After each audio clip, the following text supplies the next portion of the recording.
자, 바로 파트 5를 시작하겠습니다. 파트 4를 보셔야 연결이 되기 때문에 혹시 파트 4를 안 보고 오셨다면 파트 4를 먼저 보시기 바랍니다. 2000년대로 들어와서 소개된 첫 번째 아머는 대기권 박 아머인데요. 이 수트는 영화에서 무기 제조사 해머 인더스트리의 해머와 싸울 때 사용된 아머입니다. 참고로 해머가 이때 개인 우주정거장에 있었기 때문에 이 수트를 입어야만 했고요. 스텔스 기능도 장착하고 있고 이륙할 때 아머에 저장되어 있는 에너지원을 최소화하기 위해서 다리에 로켓의 고체 연료를 장착하고 있습니다. 그 다음은 스킨 갑옷입니다. 원래 이름은 이건데 이 스킨이라는 재료가 골드 색상이 들어가는 파트에 이용되었기 때문이고 이 덕분에 아담한티움의 제일 낮은 단계와 같은 강도를 가질 수 있었고 동시에 고무줄과 같이 유연했기 때문에 편하게 움직일 수 있었다고 합니다.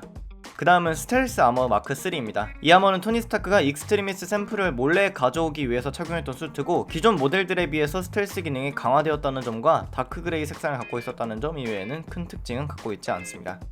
다음은 틴맨 아머입니다. 틴맨 아머는 기존 수트들에 비해서 에너지 효율이 굉장히 좋아졌기 때문에 리펄스와 유니빔을 동시에 발사해서 블록버스팅이라는 공격도 가능했다고 합니다. 이 모델 역시 원격 조정이 가능한데 이 아머를 외계인들이 훔쳐갔을 때 토니 스타크가 원격으로 자폭시켰다고 합니다. 다음은 토르버스터입니다. 헐크버스터처럼 토르와 싸우기 위한 수트라고 보시면 되는데 기본적으로 마법 저항력이 강한 수트입니다. 이유라면 토르에게 선물 받은 아스가르드 수정을 이용해서 만들었기 때문인데 이 덕분에 멸니르도 통하지 않고 거의 토르와 대등하게 싸울 수 있게 됩니다. 하지만 싸움의 막바지에 들어서 오딘 포스를 받은 토르와 육탄전을 벌이다가 갈기갈기 부서지게 되는 아머입니다. 이제 소개해드릴 아머는 아머 모델 30 익스트리미스 아머입니다. 이 아머는 인빈시블 아이언맨의 마지막으로 등장했는데 익스트리미스를 맞고 신경계가 컴퓨터와 같이 변한 토니 스타크가 사용하게 되는 아머입니다.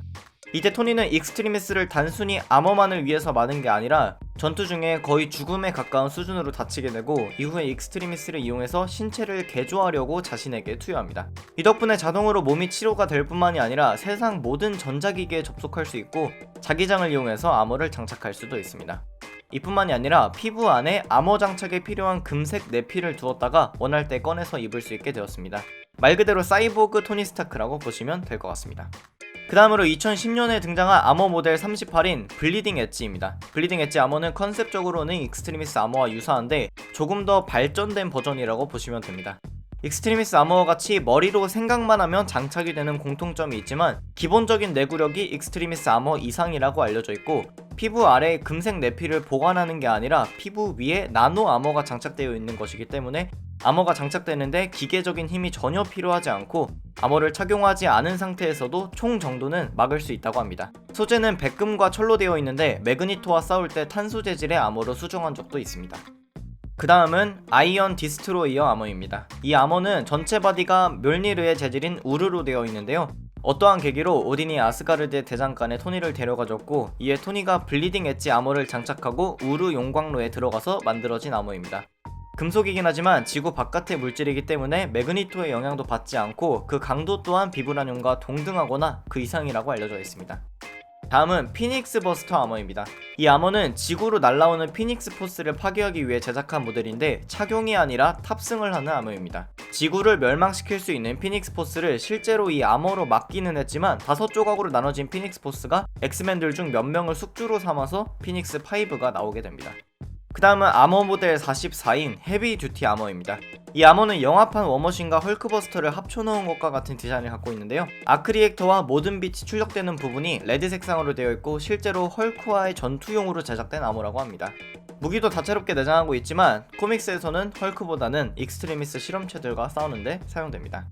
그 다음은 아머 모델 45인 스페이스 아머 마크 3입니다. 이 아머는 아이언맨이 가디언즈 오브 갤럭시로 활동할 때 착용한 아머인데 처음에는 우주에서 활동하기 위해서 제작한 아머였지만 이후에 갓킬러라는 아머를 사용할 수 있게 되는 기본 베이스가 됩니다.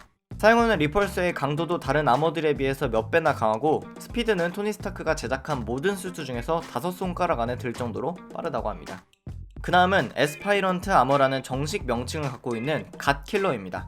이 갓킬러는 토니 스타크가 제작한 게 아니라 돌연변이의 창조자라고 할 수 있는 셀레스티얼과 싸우기 위해 외계 종족이 제작해 놓은 아머입니다. 참고로 토니의 아버지인 하워드 스타크의 유전자를 갖고 있는 사람만 조종할 수 있도록 제작자가 설정을 해놨기 때문에 하워드 스타크의 양아들인 토니는 조종을 못하게 되어 있습니다.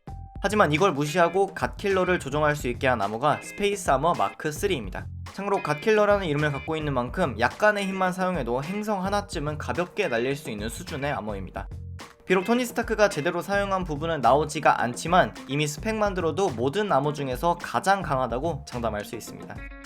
그 다음은 아머 모델 50인 엔도심 아머입니다. 이 아머는 본체를 이루는 모든 부분이 액체와 고체를 왔다갔다 할 수 있는 스마트 금속이 이용돼서 제작됐고, 금속과 같은 강도를 갖고 있지만 금속이 아니라서 매그니토가 조작할 수 없는 데다가 블리딩 엣지나 익스트리미스 아머처럼 머릿속으로 생각만 해도 아머 착용이 가능하다고 합니다. 참고로 이 아머는 자유자재로 변형도 되기 때문에 상황에 따라서 몸집을 키울 수도 있다고 합니다. 마지막은 아머 모델 51인 프라임 아머입니다. 굉장히 깔끔한 외관을 갖고 있고 외관상 보기에는 평범해 보이지만 평소에 팔찌로 착용하고 있다가 몇몇 다른 아머들처럼 머릿속으로 생각만 하면 착용할 수 있습니다. 이 아머의 최대 특징이라면 거의 파손이 불가능하다는 건데요. 아머 전체가 작은 조각들로 분해돼도 다시 조각들이 돌아와서 아머에 부착이 되기 때문에 파손 불가에 가깝기도 하고, 사용자가 아머를 착용하지 않은 것처럼 보이게 해주는 스텔스 모드부터 헐크버스터와 유사한 거대형 아머, 사무라이 아머 등으로 변화할 수 있다고도 알려져 있습니다. 여기까지가 1960년대부터 2016년까지 거의 50년가량의 역사를 갖고 있는 아이언맨 아머를 정리한 영상이었습니다. 재밌게 보셨다면 추천과 구독 한번 부탁드리고요. 저는 또 재밌을 법한 영상으로 찾아뵙겠습니다. 오래 기다리게 해서 정말 죄송합니다. 지금까지 삐맨이었습니다.